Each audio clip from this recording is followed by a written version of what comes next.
বন্ধুরা, একটা কেস আমি দেখাচ্ছি, নতুন কেস, এবং এই কেসের মধ্যে দেখা যাচ্ছে কিছু সচেতনামূলক জিনিস। আমরা যেটা রাত দিন করে চলেছি, আমরা বলে চলেছি রাত দিন এটা করবেন না, এটা করবেন না। অনেকের খুব রাগ হয় যে বলছে হয়তো আমাদের এতে, কিন্তু এটাই সত্যি। পেশেন্টের মুখ থেকে আমি শোনাবো। এনার বয়স খুব বেশি না, 50 বছর। নাম হচ্ছে মুসলিমা। এর মেন সমস্যা হচ্ছে CKD, chronic kidney diseases. Creatinine এখন 8, 10, 9, তাই তো? তাই বললেন তো? এখন 2 দিন করে ডায়ালিসিস করাতে হচ্ছে, 2 দিন পর পর। একদিন গ্যাপ গিয়ে পরের দিন ডায়ালিসিস করাতে হচ্ছে। তো ডায়ালিসিসের কারণ কি? যখন জানতে পারি যে কেন হলো এরকম, তো কারণ একটা থাকেই। হয় গ্যাসের ওষুধ, না হলে ব্যথার ওষুধ, আর না হলে তো অ্যান্টিবায়োটিক আছেই আমাদের কক ডাক্তারদের। গেলেই জ্বর সর্দি কাশি যাই হবে, 4-5টা আগে অ্যান্টিবায়োটিক দিয়ে দিবে, কারণ কিছু টাকা ভরতে হবে, না তো বিল হবে না। তো এরকম চলে।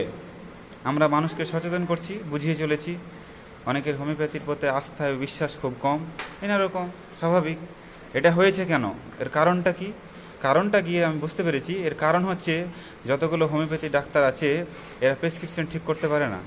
কেস টেকিং নেই, অ্যানালাইসিস নেই, ইভ্যালুয়েশন নেই, কোনো কিছুই দেখতে পাই না আমি। একটা যে হোমিওপ্যাথির যে সিস্টেম, সিঙ্গেল মেডিসিন, সেটাই আমি পেলাম না। তাহলে কি চলছে? মশলা মুড়ি। তো রোগী সুস্থ হবে কি করে? তো রোগীর আস্থা নষ্ট হয়ে যাচ্ছে হোমিওপ্যাথির প্রতি।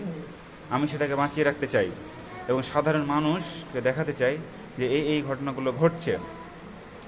ইনারও সেম কন্ডিশন। ব্যথার না, ইনি গ্যাসের ওষুধ খেতেন। কটা করে খেতেন? দিনে কটা খেতেন গ্যাসের ওষুধ? 2টো খেত। একটার দাম 25 টাকা। আমি হিস্ট্রি শুনে নিয়েছি, আমি এখন শুধু ভিডিওতে দেখালাম যে একটা গ্যাসের ওষুধ খেত দিনে 2টো করে। তো স্বাভাবিক 2টো করে যদি খাই, কিডনি হচ্ছে আমাদের ফিল্টার। বাড়ির যে ফিল্টার মেশিন লাগানো থাকে, ফিল্টার মেশিনে আপনি কতবার চেঞ্জ করেন? জলে যত আয়রন হবে তত ফিল্টার আপনাকে ঘন ঘন চেঞ্জ করতে হবে, মাসে একবার, 2 মাসে একবার। জল যত পরিষ্কার হবে ফিল্টার তত কম চেঞ্জ করতে হবে, 6 মাসে একবার। কিন্তু হিউম্যান বডির যে ফিল্টার কিডনি, সেটা কিন্তু চেঞ্জ করার কোনো সিস্টেম নেই। সো আপনার যত ওষুধ খেয়েছেন সব ওষুধ নষ্ট করে দিয়েছে ফিল্টারকে।